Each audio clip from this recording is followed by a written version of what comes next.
What's up everybody, it's George Gabriel and I just got back from NAMM earlier this week and I saw some software there that I wanted to share with you because I want to know what you think about it. I'm not sure how I think about it, and we're going to get started in that in 5 seconds.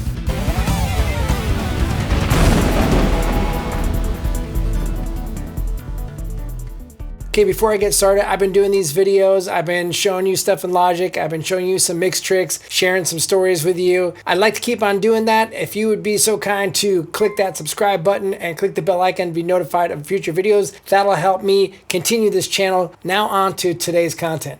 Okay, NAMM happened this past weekend in Anaheim, California, and it was some beautiful weather. COVID kind of put a big damper on this show a few years back, and this was the first year that I felt like it was kind of back to normal. I think 100,000 people showed up, which is way closer to what it used to be. Most of the plug-in and music manufacturers were back. A lot of them dropped out over the years, but it was good to see a good presence there. But there was two softwares I came across that I wanted to discuss with you, and one was this Synthesizer V Studio, and the other one is this AI vocal workstation from a company called Ace Studios. I wanted to bring this to your attention because I don't know how I feel about it, and I'm curious to see how you feel about it. So let's dig into these two softwares. Okay, the first of these softwares is this Synthesizer V Studio. Now, I was able to get a full demo on this. Floor wasn't that busy when I went to go see these guys. It's quite astonishing what this software does. I'll just kind of scroll through their website here. Real vocals, unreal speed and convenience. That is true. It's really quite amazing. A new dimension of music production, lifelike and responsive vocals at your fingertip, also true. And it was pretty interesting the way it lays down the live rendering, the ability for different languages, the things that you could just type in lyrics and pick a singer and elongate things and add in breaths. It was almost alarming. This using AI the ethical way, well, that it remains to be seen, and that's kind of what I'm questioning with you guys to see what you think. Is this ethical? Is this unethical? So to give you an idea of some of the voices, let's hear some of the examples of these AI vocals. Well, is this the real me? Will I ever know the everything I can be? Okay, let's check out the next one. Well, is this the real me? Will I ever know the everything I can be? That's pretty impressive right there. Amazing grace, how sweet the sound. Now, when you get into some more of these demos, you kind of start listening with a critical ear and you start hearing like, that doesn't sound exactly real. And some of these demos are like, they should have done a better job, like this one. Amazing grace, how sweet the sound. Whoa.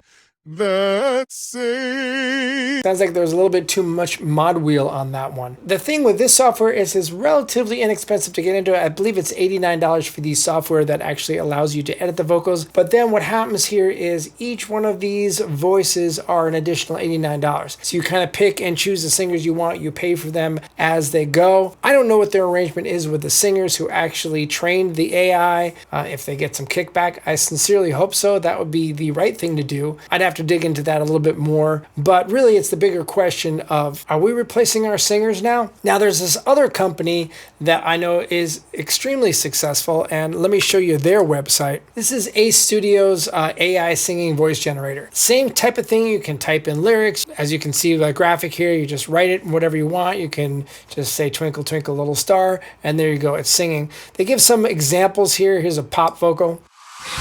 Shadow came, she plays after midnight, twisting every move in the cloak of twilight. Heartbeats synchronize under city lights. In this labyrinth of secrets, everything feels right.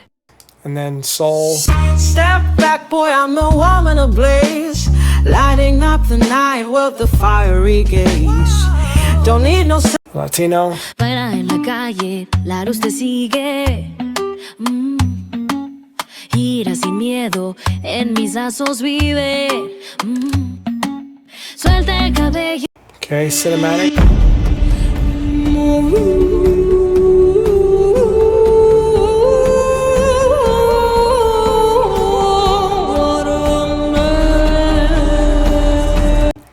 opera. Love is free as an eagle soaring across the sun. Do I do tame?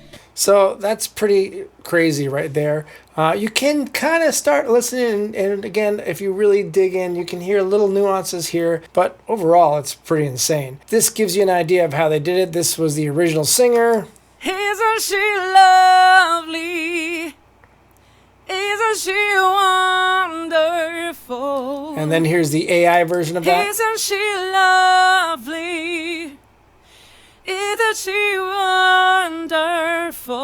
Apparently they didn't type that in correctly, but it gives you an idea of exactly, what the capabilities of having the original singer and then how they AI manufacture it. This was also pretty interesting.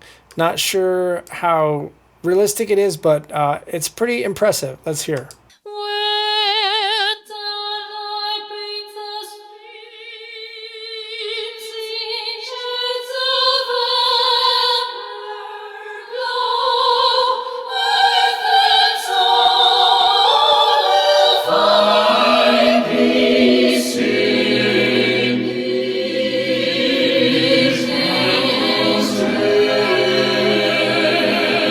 Now there's a little phasiness going on there. I don't know if you're hearing that. In A Studios, I hear a little bit more phasiness or a little bit more of like a chorusing kind of thing on the vocals. Not as much on the other one, but they each have their own issues. But by and large, they're pretty impressive. Now the pricing on this one is a little bit different. You can rent to own. I think it's a 2-year deal. I don't understand what billed yearly means if it's $16.58 a month, but each one of them comes with these 80 voices, and I guess there's custom voice slots. I don't quite know what that is. I guess with the more expensive version, you get 5 custom voice slots. So I guess that's the differentiating factor between the two. Or you can just buy them outright, $398 and $528. Again, they're getting 30,000 new subscribers a month on this. They're making a lot of money on this, and that is where the issue comes in that I want to talk to you about. Now, if you're like me, typically what you do is you'll make a song, and if I can't sing it myself, I kind of hate my voice. I can sing, but I usually hire a demo singer. I've gotten to know these demo singers over the years, and there's something magical about having a real singer. You've got the interaction, you can drag things out of them, but it also takes time to do that. You have to bring them into your studio, you have to pay them, you have to make sure that they're comfortable, that they have plenty of water, that they can take breaks, and that you're not beating them up too much. In the end, I do think you get a better result. Of course, then comes my least favorite part, which is comping vocals. But at the end of the day, I get to high five with somebody and we get to have fun, and that's great. I know a lot of demo singers, and this is how they make their living, and so my concern is their livelihood. Now, on the other side of the coin, I can see why this is attractive. I've been involved with plenty of demo rounds where they have a cattle call of, hey, we want a theme, and who knows how many people it goes out to. To be honest with you, sometimes I don't even go for the theme because it is that much of a cattle call and it takes time. A tool like this, though, I can probably write 2 or 3 themes and just throw in any singer that I want that's AI, and it doesn't cost me any money, it doesn't take extra time, and I can just throw it out there. But would I?